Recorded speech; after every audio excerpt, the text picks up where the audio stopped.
Neurodegeneration remains one of the greatest medical and societal challenges of today. The complexity of these diseases is staggering, with multiple proteins, Abeta, tau, alpha-synuclein, and TDP-43, and we are just about to understand how they interact together. This complexity demands a highly targeted and multifaceted approach to, in fact, develop therapies against each of these toxic proteins. Active immunotherapy might represent a paradigm shift because we are actually stimulating the body's own immune system to generate a sustained and well-regulated response, avoiding sharp fluctuations of antibody concentrations. This potentially makes them safer, more convenient, and scalable. Active immunotherapy could be, therefore, a realistic solution to a global problem. It's now my great pleasure to introduce Dr. Werner Poewe from the Medical University of Innsbruck in Austria. In Austria. During his talk, we will hear about the latest advances in Parkinson, including addressing alpha-synuclein. Werner is renowned for his pioneering work in neurodegenerative diseases, and he will actually today show us the perspective on disease modification and, in fact, where the drug pipeline is in Parkinson's disease. Keeping our goal of prevention, precision prevention in mind, ACI Immune has embarked on the development of an active immunotherapy targeting the toxic oligomeric alpha-synuclein with a product called ACI-7104. And our SVP immunotherapy, Dr. Günther Staffler, another Austrian, by the way, will present an update on the phase 2 vaccine study. Thank you very much, Andrea. The history in the attempts in Parkinson's disease to achieve that goal of slowing progression, forestalling the development of these severe disability stages is a disappointing one. However, this hasn't led to enthusiasm dying down. If you look at this slide, which is from the McFarthing yearly update on what's cooking in the trial pipeline in Parkinson's disease based on trials that are captured on clinicaltrials.gov, you see for the 2024, almost 44% of the trials listed there are disease modification trials. And if you look at the targets for disease-modifying potential, putative disease-modifying agents, synuclein stands out. It's 15%, the largest percentage of those. This is not by chance that this target has moved into center stage so much for planning and implementing disease modification trials. It's because Parkinson's disease now is grouped by everyone in the basket of synucleinopathies. And that story started in 1997 exactly with these two landmark papers, Michael Polymeropoulos and colleagues discovering an autosomal dominant gene in a large kindred with Parkinson's, with autosomal dominant inherited Parkinson's disease, and that was a-synuclein. And then the second paper in the same year, just a month or 2 months later, in Nature, showing synuclein is not just something in a rare autosomal dominant family of Parkinson's disease, it's everywhere in all Parkinson's disease brains coming to autopsy. Lewy bodies, Lewy neurites are full of aggregated forms of synuclein. That's where we are.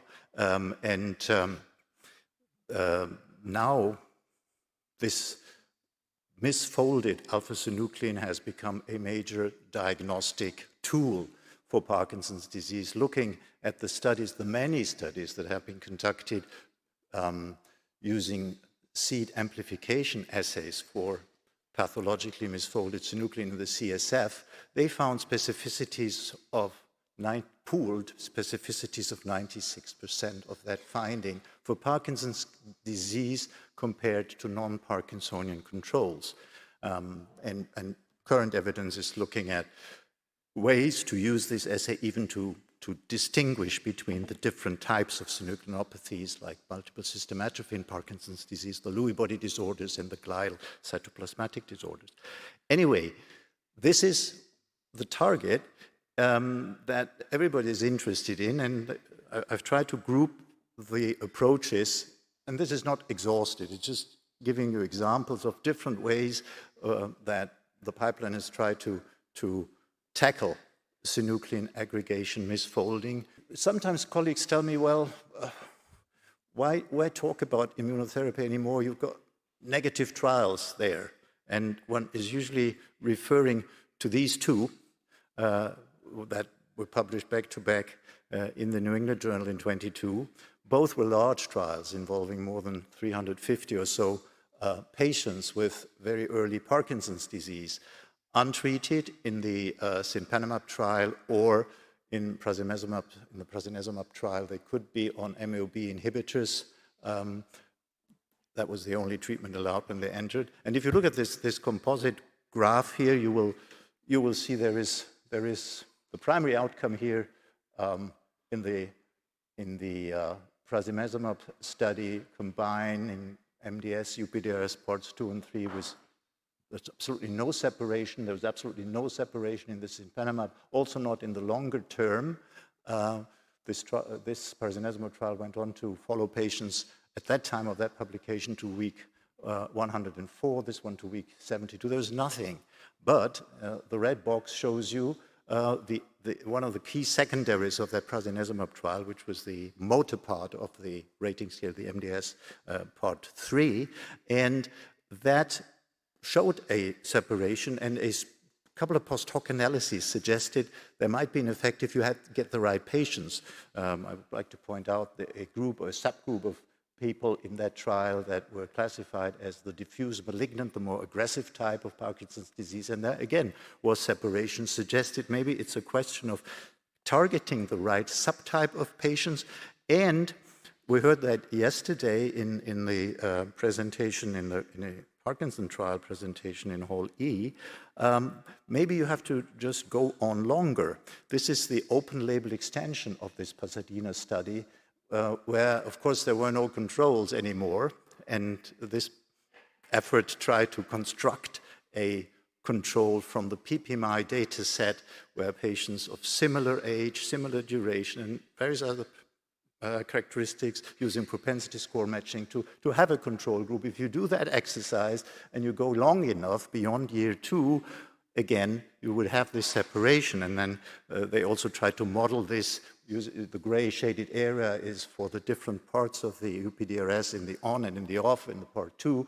This is the confidence intervals from the PPMI 4-year study of this matched or propensity score matched group set against the medians of the Pasadena. So it suggests that there might be an effect if we get it right, and if we go long enough, if you get the right subtype, and if you do go long enough. And I won't dwell on the Padova, because the Padova has been part of the platform presentation in Hall E yesterday. I only have the press release that came out end of December, where the trial, you could say, failed, but then it came very close to significance in terms of this endpoint of time to motor progression, which was worsening of at least 4 score points. And there were a number, and we saw this yesterday, even imaging, neuromelanin imaging, a number of positive signals.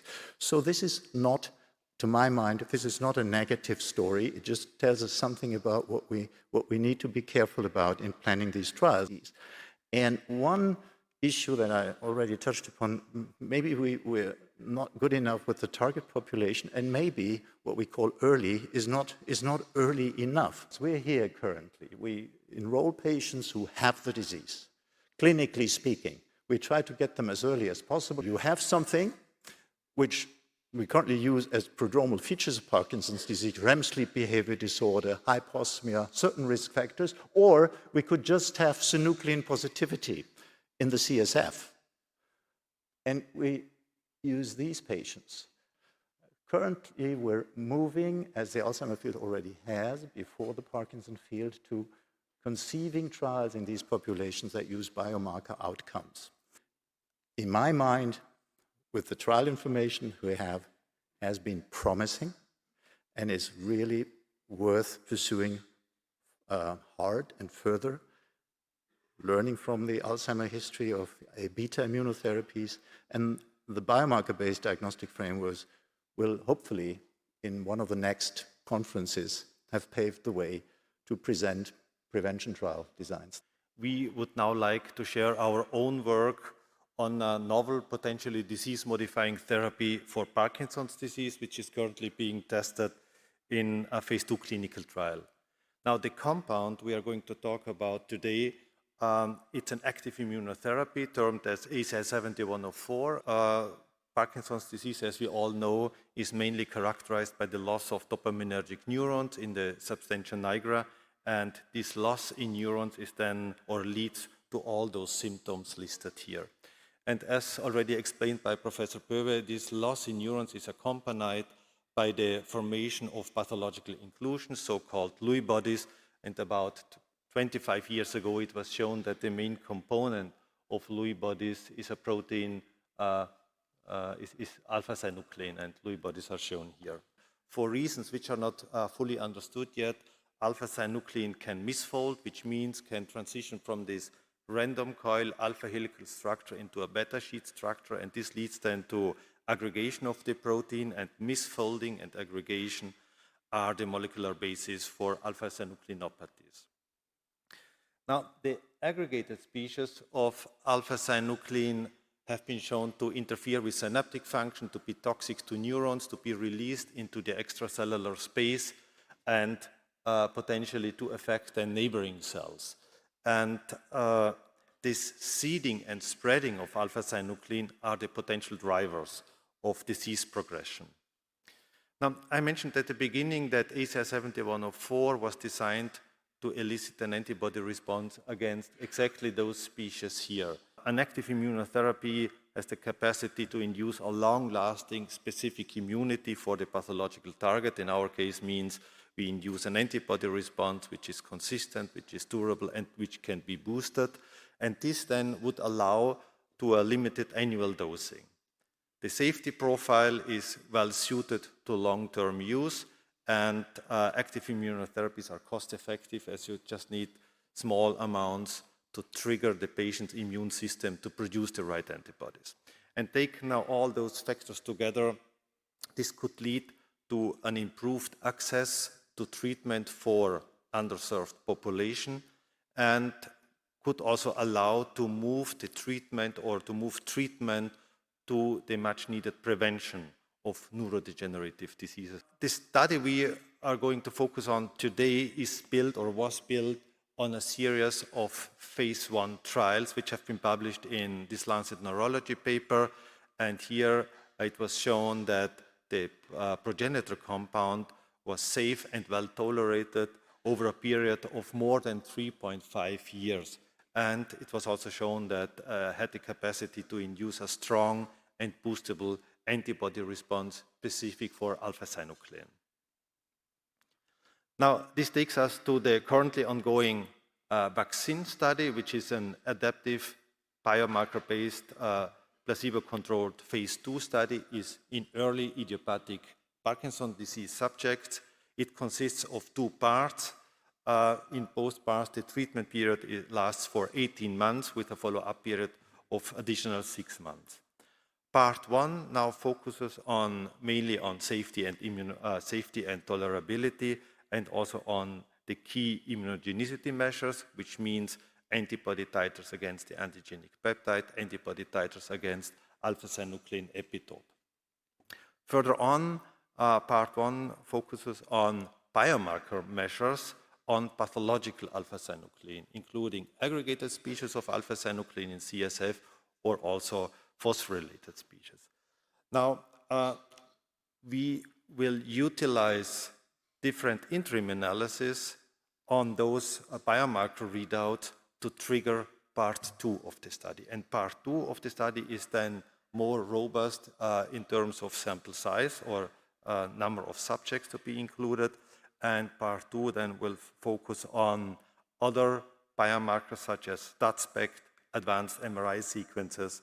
Part 2 will include digital biomarkers of motor and non-motor function, and of course, all analysis on clinical motor and non-motor functioning will be assessed as well during part 2. Importantly, part 1 and part 2, they are connected with each other with a seamless transition between part 1 and part 2. Now, here you can see the key inclusion criteria. On the right side, now you can see the safety measures collected so far.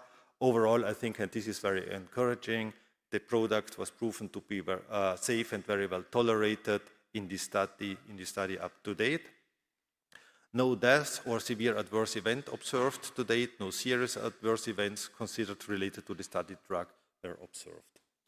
One adverse event leading to discontinuation from the study was observed, but this was considered unrelated to the study drug. And most of the adverse events are transient and generally of mild severity. So most of the adverse events can be attributed to injection site reactions or headaches. And we do not see any abnormalities in MRI or other measures. Now, coming to the antibody titer development or immunogenicity results, what you can see here on the left side is the titer kinetics over time against the alpha-synuclein target epitope. You can see that already after the second injection, we see an increase in titers, which is then clearly already differs clearly from the placebo group, and then repeated immunization. So after the third and even after the fourth immunization, you can see the titers go up, which indicates that the immune system antibody response was boostable. And based on the slope, I think we could even expect further amplification of the antibody response over time. After 4 immunizations, again, a clear significant difference between treated arm and the placebo arm with an overall more than 20-fold higher reactivity or antibody levels against alpha-synuclein epitope compared to the placebo group. So these are very encouraging data, and of course we are now looking forward to other biomarkers which will be collected now soon. This brings us to the summary. So the vaccine trial is a phase 2 study in early PD subjects, which is based on an innovative 2-part trial design. The design or the study was designed to early de-risk. So I mentioned we have several interim analyses, but also simultaneously to allow acceleration with a rapid entry into a pivotal clinical phase. We included early PD subjects. Up to now, the safety profile is very encouraging. So we showed that the product was safe and well tolerated. We observed a very strong IgG response against the alpha-synuclein peptide with significant titers post the 3rd and the 4th immunization. The part 1 randomization was completed, and the initiation of part 2 is now expected for Q4 2025.